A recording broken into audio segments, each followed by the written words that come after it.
ওম শান্তি। বিশ্ব ৰংগমঞ্চ, অসংখ্য মনুষ্য ভাৱৰীয়া,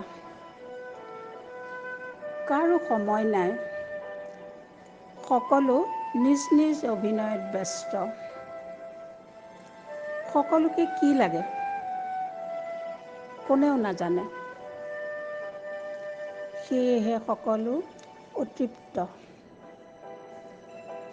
সৰু সৰু পাৰ্থিৱ প্ৰাপ্তিত খন্তেকীয়া সুখ বিচাৰিছে।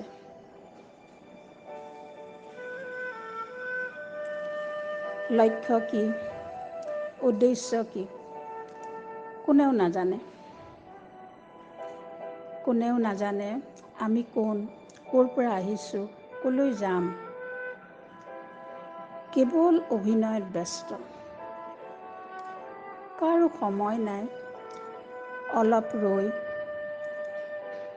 এইবোৰৰ উত্তৰ বিচাৰিবলৈ।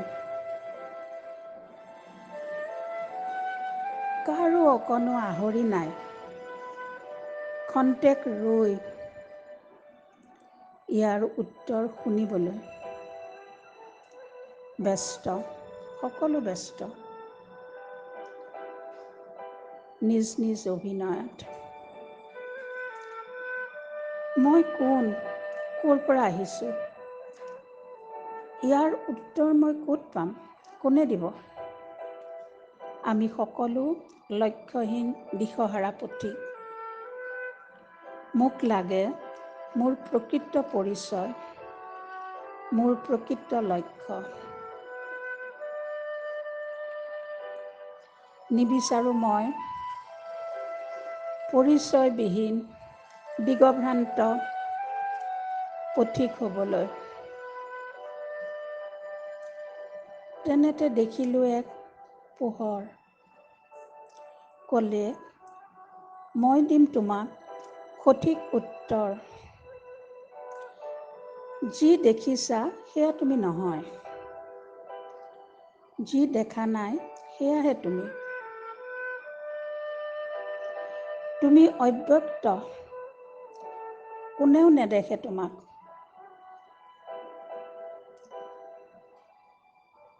তুমি অবিনাশী, কোনেও তোমাক মাৰিব নোৱাৰে। থৰ হৈ ৰৈ গ'লো পোহৰৰ কথা শুনি।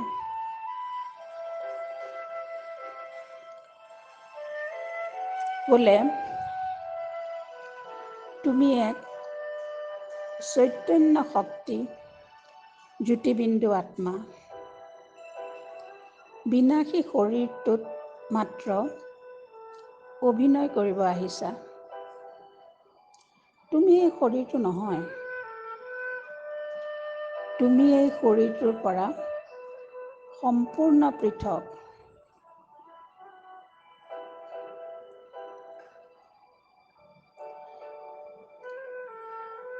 মই মন্ত্ৰমুগ্ধৰ দৰে শুনি গ'লো নীৰৱে সকলো। গম পালোঁ মই বিচৰা প্ৰশ্নৰ উত্তৰ। পৰম জ্যোতিয়ে কোৱা প্ৰতিটো কথা মন্থন কৰি গ'লো। মনন চিন্তন কৰিলোঁ। অনুভৱ কৰিব ধৰিলোঁ। মই কোন, ক'ৰ পৰা আহিছোঁ,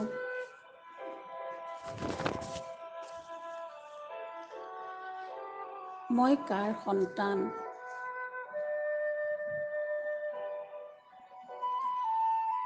আৰু পিতাৰ পৰা পোৱা অবিনাশী জ্ঞান ৰত্নৰ কথা।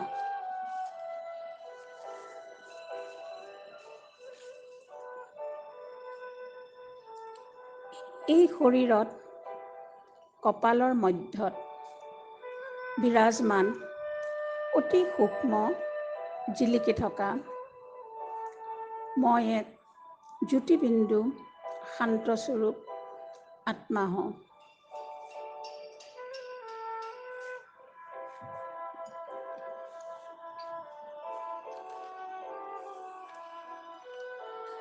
শান্তিৰ সাগৰ পৰমাত্মাৰ সন্তান,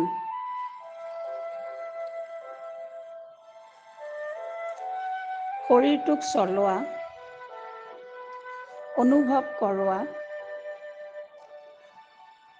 মই চৈতন্য শক্তি শতগণী আত্মা।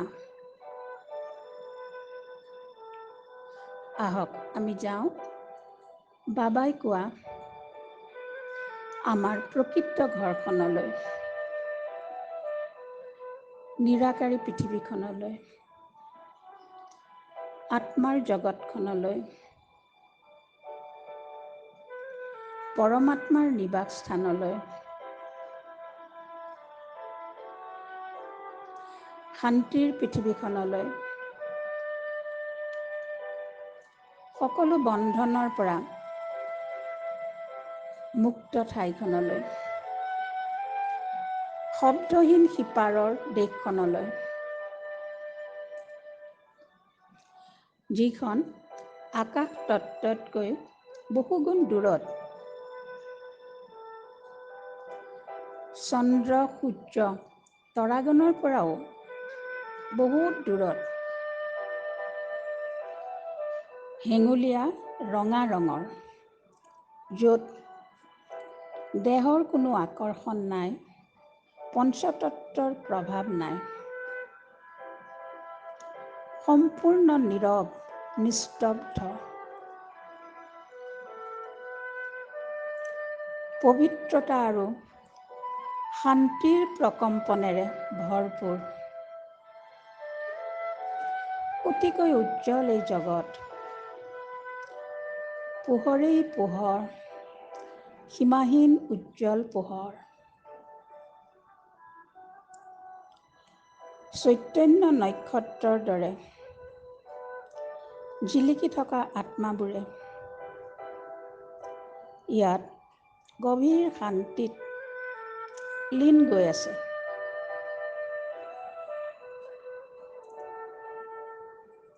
শান্তিৰ নিদ্ৰাত নিদ্ৰামগ্ন হৈ আছে, পৰম বিশ্ৰামৰ অনুভূতিত আছে, অসীম শান্তিৰ প্ৰকম্পনে বেৰি আছে এই আত্মাৰ জগতখন। সৰ্বশক্তিমান জ্ঞান সূৰ্য, চৈতন্য জ্যোতিবিন্দু, পিতা শিৱ বাবা অতি তেজস্বী ৰূপত বিৰাজমান হৈ আছে।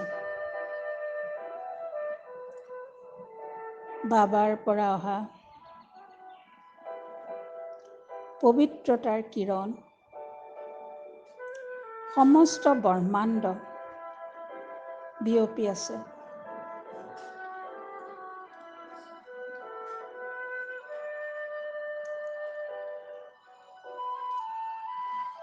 পৰম পিতা পৰমাত্মা, যাক সকলো মনুষ্যই দাপৰৰ পৰা মন্দিৰে মছজিদে গীৰ্জাই গুৰুদ্বাৰে বিচাৰি আহিছে, সেই তেজোময় পৰমাত্মাক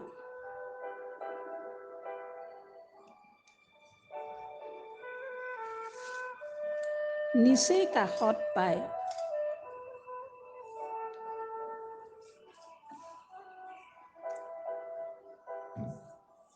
নিজকে ধন্য ধন্য অনুভৱ কৰিছোঁ।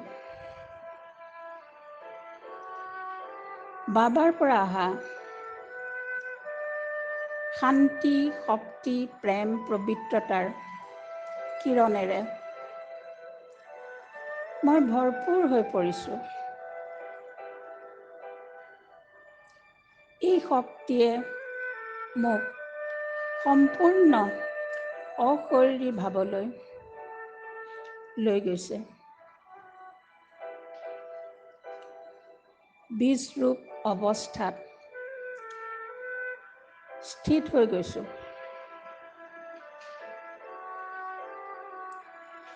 মই নিৰাকাৰী, নিৰ্বিকাৰী, নিৰহংকাৰী, নিসংকল্পধাৰী আৰু সম্পূৰ্ণ মুক্ত স্থিতিত স্থিত হৈছোঁ।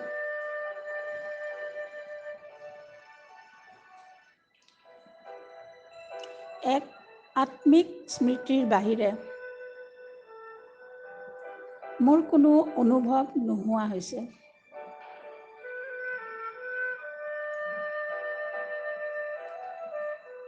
পৰম ধামৰ পৰম আৰাম, পৰম বিশ্ৰাম অনুভৱ কৰিছোঁ। শব্দৰ সিপাৰে শান্তিৰ কিমান মধুৰতা ইয়াত, নিজৰ কিমান দিব্যতা অনুভৱ কৰিছোঁ। কোনো বন্ধন নাই, কোনো বোজ নাই,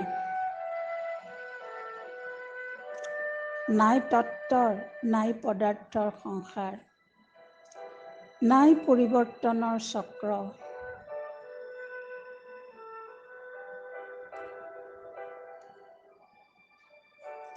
মাত্ৰ আছে অবিৰাম নিৰবিচ্ছিন্ন শান্তি।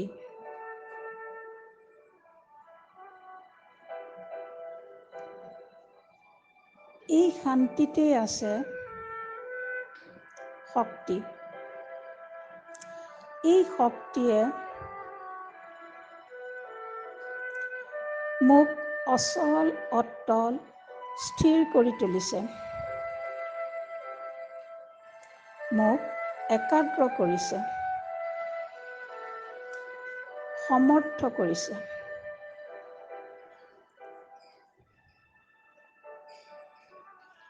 পৰমজ্যোতি বাবাক বহুত বহুত ধন্যবাদ দিছোঁ।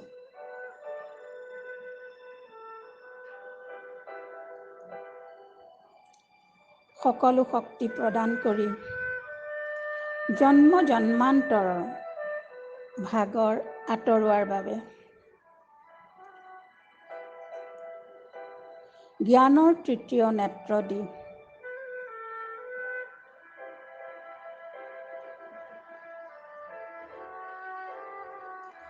নিজৰ প্ৰকৃত ঘৰৰ প্ৰকৃত যাত্ৰা কৰিবলৈ শিকোৱাৰ বাবে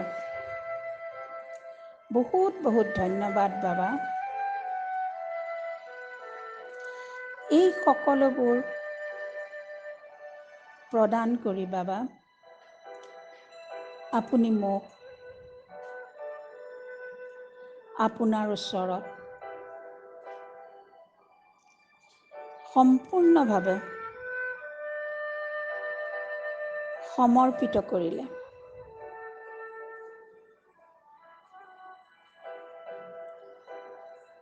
ধন্যবাদ বাবা, ধন্যবাদ।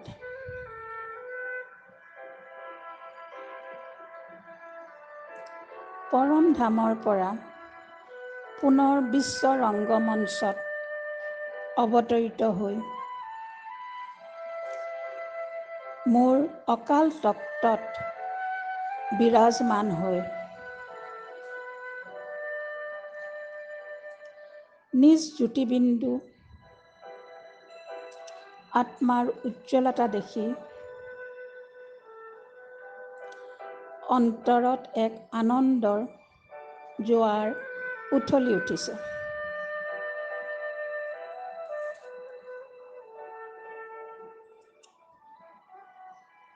মই মোৰ পবিত্ৰ বিচাৰৰ উজ্জ্বলতা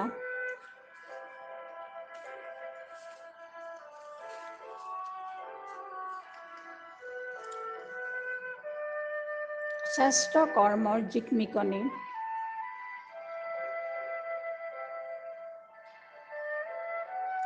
আৰু পুণ্য কৰ্মৰ জিলিকনিৰ দ্বাৰা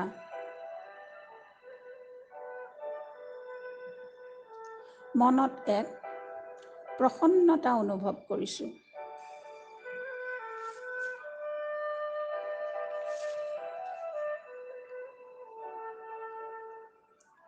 এই সৃষ্টি ৰংগমঞ্চত অভিনয় কৰি থকা অভিনেতাসকলৰ, মোৰ আত্মা ভাইসকলৰ সকলোৰে অভিনয় ভিন্ন ভিন্ন, নিজৰ নিজৰ। যেনেকৈ আকাশৰ প্ৰতিটো জ্যোতিষ্কৰ সুকীয়া একোখন পৃথিৱী আছে, তেনেকৈ প্ৰত্যেকটো আত্মাৰ ভিতৰত এখন সুকীয়া জগত আছে।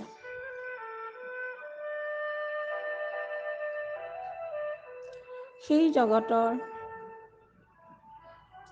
বিচাৰ, ভাৱনা, সংকল্প, ইচ্ছা, আকাংক্ষা, দৃষ্টিভংগী সকলো সুকীয়া, নিজৰ।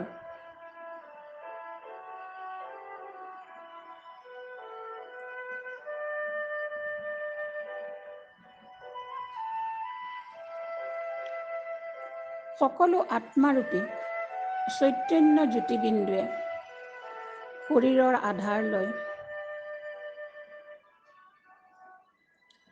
সৃষ্টি নাটখনত লিখি থোৱা মতে যথাযোগ্য অভিনয় কৰি গৈছে। ইয়াত কাৰো কোনো দোষ নাই। সকলোৱে এই বিশ্ব ৰংগমঞ্চত একক অদ্বিতীয় অভিনয় কৰিছে।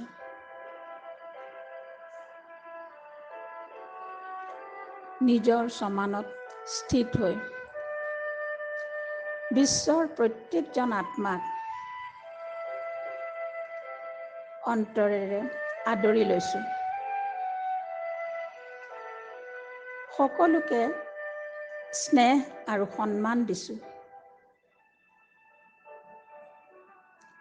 সংকল্প, বচন, ব্যৱহাৰ আৰু কৰ্মৰ দ্বাৰা সকলোকে শান্তিৰ প্ৰকম্পন বিলাই দিছোঁ। সকলো আত্মাক পৰমাত্মাৰ লগত সম্বন্ধ স্থাপন কৰাই বাবাৰ সমীপলৈ অনা আৰু পৰমাত্মাৰ শক্তিৰ প্ৰকম্পন দিওৱাই এতিয়া মোৰ মুখ্য কৰ্তব্য। সমগ্ৰ বিশ্বৰ আত্মাই যদি নিজৰ প্ৰকৃত পৰিচয় পায়,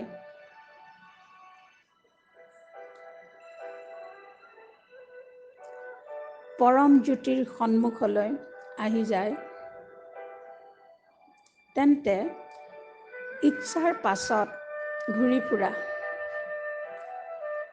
লক্ষ্যহীন, পৰিচয়বিহীন, দিশহাৰা আত্মাবোৰে সত্য, শুদ্ধ, পবিত্ৰ হ'বলৈ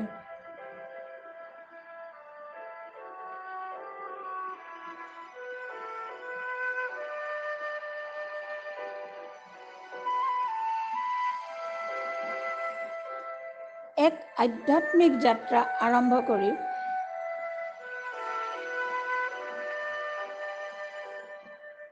পৰমাত্মা প্ৰাপ্তিৰ ফালে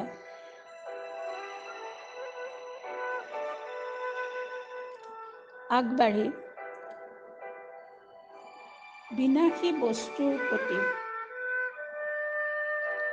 বস্তুৰ প্ৰতি থকা আশা, ইচ্ছা, লোভ, মোহ স্বতঃ ত্যাগ কৰিব আৰু বিশ্ব ৰংগমঞ্চৰ পটভূমিখন শান্তিৰ প্ৰকম্পনেৰে ভৰি পৰিব। এই শান্তিতে নিহিত হৈ আছে প্ৰেম। এই শান্তিতে সমাহিত হৈ আছে আনন্দ, শক্তি। সকলো আত্মাই পৰমাত্মাৰ শান্তিৰ শক্তি আহৰণ কৰিলে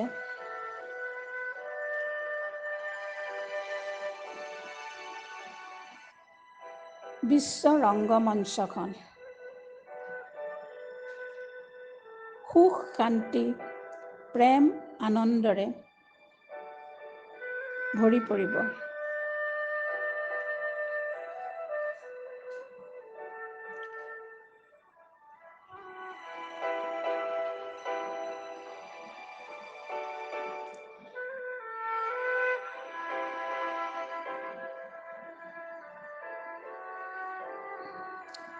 এবাৰ মনত ভাবি চাওকচোন,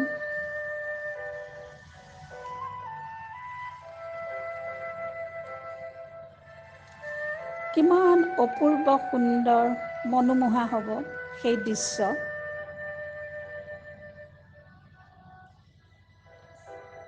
ওম শান্তি।